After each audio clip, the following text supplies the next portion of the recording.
শওকত মোল্লাকে যেভাবে ভাঙড়ের মানুষ তাড়া করেছেন, আগামী দিনে ওনার বিধানসভা কেন্দ্র ক্যানিং পূর্বের মানুষ ওই রকম ভাবে খেদিয়ে তাড়াবেন।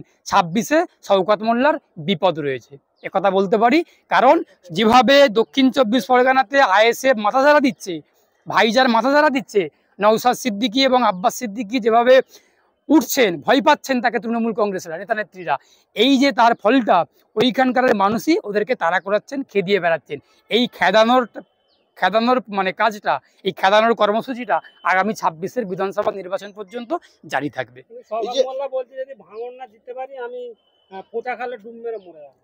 পচা খালে ওকে ডুব মারতে হবে না। ওর নেতা অভিষেক বন্দ্যোপাধ্যায় কদিন আগে বলেছিলেন আমি ফাঁসির মঞ্চে ঝুলে যাব। কাউকে ফাঁসির মঞ্চে ঝুলতে হবে না। এখন কোথায় কি পচা খালে ডুবে মারা যাবে, আবার হলো এসআইআর এর জন্য মারা গেছে। সুতরাং শওকত মোল্লা এখন পচা খালে নিয়ে যে ডুব দিয়ে মারার ইচ্ছা প্রকাশ করেছেন। আমরা কখনো চাই না কেউ আত্মহত্যা করুক, আত্মহত্যা করাটাও অপরাধ। আমরা চাইবো না কেউ আত্মহত্যা করুক, কেউ মৃত্যুবরণ হোক। সুতরাং ও যদি মারা যায় পচা খালে ডুব দিয়ে, তাহলে তৃণমূল কংগ্রেসের নেত্রী বলবে এসআইআর এর জন্য শওকত মোল্লা মারা গেছেন। সুতরাং কেউ মারা থাকে এটা আমরা চাইবো না। ওকে মরতে হবে না। ওকে একটা এমনভাবে ক্যানিং এর মানুষ জবাব দেবেন আগামী 26-এর নির্বাচনে ওর রাজনৈতিক জীবনের মৃত্যু ঘটবে। আমি আর ব্যক্তিগত জীবনে যাচ্ছি না, ওর রাজনৈতিক জীবনের মৃত্যু হোক, ওর রাজনৈতিক জীবনের অবসান হোক, এবং মমতা বন্দ্যোপাধ্যায়কে গণতান্ত্রিকভাবে বাংলার মাটিতে কবর দেওয়া হবে, বাংলার মানুষ কবর দেবে। ইতিমধ্যে খবর পাওয়া যাচ্ছে যে শওকত মোল্লাকে ক্যানিং পূর্বে 26-এ তৃণমূল কংগ্রেস টিকিট নাও দিতে পারে। ওটা তৃণমূল কংগ্রেসের আভ্যন্তরীণ দলীয় ব্যাপার। ওই বিষয়ে আমি অ্যাডভোকেট এসকে বাবুলাল বা বাম মতাদর্শে বিশ্বাসী বাম কর্মী হিসেবে কোনো মন্তব্য করব না। মন্তব্য করাটাও ঠিক উচিত হবে না, অনুচিত হবে। আমি এই বিষয়ে কোনো মন্তব্য করব না। আসলে তৃণমূল কংগ্রেস যাকেই টিকিট দিক না কেন সেই কেলেঙ্কারির দলের নেতা হবে। মমতা বন্দ্যোপাধ্যায় যাকেই টিকিট দিক না কেন সেই মমতা বন্দ্যোপাধ্যায়ের প্রতিনিধি হবেন। আমরা অতীতে দেখেছি 294টা বিধানসভা কেন্দ্রে মমতা বন্দ্যোপাধ্যায় বলেছিলেন যে আমিই প্রার্থী, আমিই নেত্রী।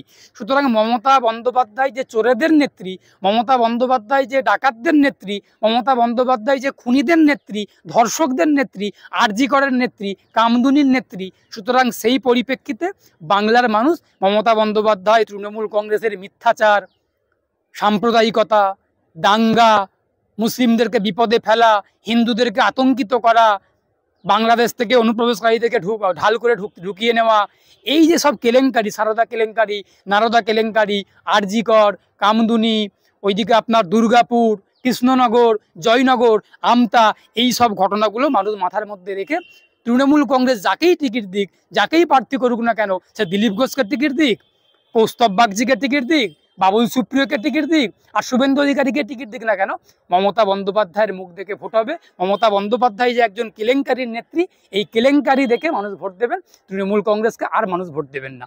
দেখতে পাচ্ছি যে ক্যানিং পূর্বর বিধায়ক শওকত মোল্লাকে ভাঙড় থেকে খেদানোর ডাক দিয়েছে তাঁরই সঠিক এক সময় আরাফুল ইসলাম এবং কাইজার আহমেদ। কি বলবেন? ঠিক কয়েক মাস আগে আমরা দেখলাম, কয়েকদিন আগে দেখলাম বিজেপির নেতা নেত্রীদেরকে, এমএলএ এমপিদেরকে মানুষ খেদাও করছেন, তাড়াচ্ছেন। আজকে দেখলাম শওকত মোল্লাকে ক্যানিং পূর্বতে তাড়া করছেন, খেদাচ্ছেন।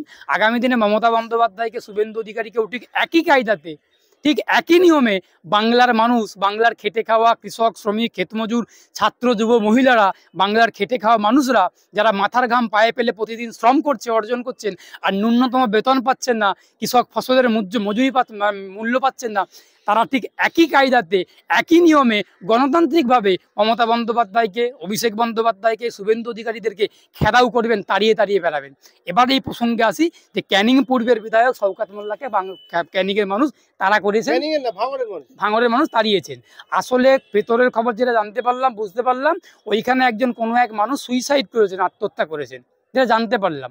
সেই আত্মহত্যাটাকে তৃণমূল কংগ্রেসের নেত্রী মমতা বন্দ্যোপাধ্যায়ের নির্দেশে ওই ভাঙড় থানার ওসি আইসি এবং শওকত মোল্লা সদল বলে গিয়ে সেই মৃতদেহটাকে হাইজ্যাক করার চেষ্টা করেছিলেন।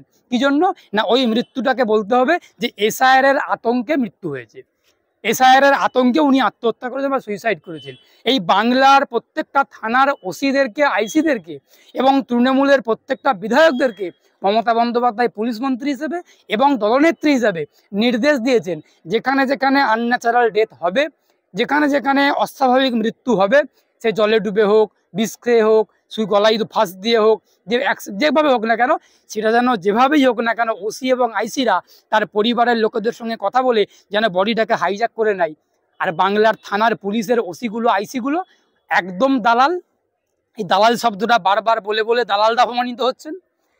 তৃণমূল কংগ্রেসের নেতা নেত্রীরা, তৃণমূলের নেত্রী যেভাবে পুলিশদেরকে, পুলিশের থানার ওসিআইসিদেরকে দালালে পরিণত করেছেন, এই দালাল শব্দটা বারবার বলতে বলতে যারা প্রকৃত অর্থে দালাল তারাও অপমানিত হচ্ছেন।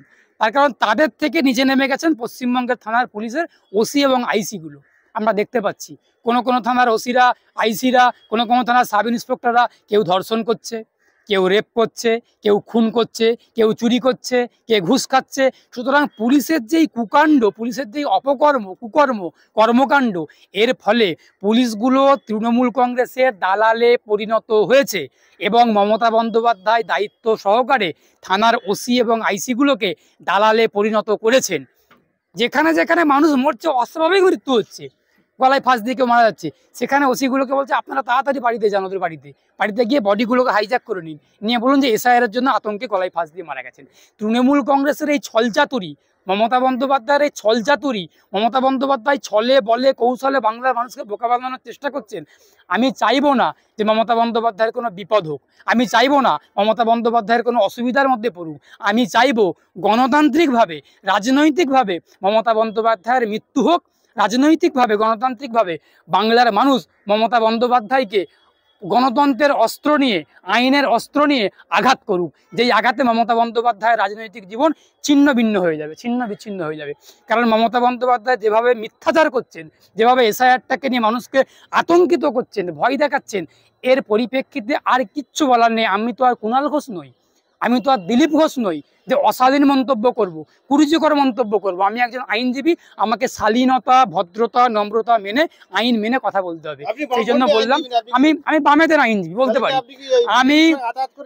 আমি খুব স্পষ্ট করে বলছি, আমি কুণাল ঘোষও নই, আমি দিলীপ ঘোষও নই, আর আমি ওই আপনার সাম্প্রদায়িক কৌস্তব বাগচিও নই। আমি বামেদের লাল ঝান্ডার আইনজীবী, মানুষের জন্য কথা বলি, মানুষের জন্য কথা বলবো। আমি আইনজীবী শেখ বাবুলাল। আমরা বুক ফুলিয়ে, মাথা উঁচু করে, বুক চিতিয়ে, সিট দ্বারা সোজা করে বলতে চাই যে আমরা বামেদের, বামপন্থী আইনজীবী, বাম মতাদর্শে বিশ্বাস করি। আমাদের বিন্দুমাত্র বামফ্রন্টকে বলতে আমাদের লজ্জাও হয় না, আমাদের ভয়ও হয় না, আমাদের ঘৃণাও হয় না। আর প্রকাশ্যে বিজেপি এবং তৃণমূলরা স্বীকার করতে লজ্জা পায়, বিজেপির তৃণমূলের এমপি এমএলএরা, কর্মীরা, নেতারা, আইনজীবীরা আমার স্বীকার করতে লজ্জা পান। আমরা লজ্জা পাই না। আমরা বলছি যে শওকত মোল্লাকে যেভাবে ভাঙড়ের মানুষ তাড়া করেছেন, আগামী দিনে ওনার বিধানসভা কেন্দ্র ক্যানিং পূর্বের মানুষ ওই রকমভাবে খেদিয়ে তাড়াবেন। 26-এ শওকত মোল্লার বিপদ রয়েছে, একথা বলতে পারি। কারণ যেভাবে দক্ষিণ 24 পরগনাতে আইএসএফ মাথাঝাড়া দিচ্ছে, ভাইজার মাথাঝাড়া দিচ্ছে, নওশাদ সিদ্দিকী এবং আব্বাস সিদ্দিকী যেভাবে উঠছেন, ভয় পাচ্ছেন তাকে তৃণমূল কংগ্রেসের নেতা নেত্রীরা, এই যে তার ফলটা ওইখানকার মানুষই ওদেরকে তাড়া করাচ্ছেন, খেদিয়ে বেড়াচ্ছেন।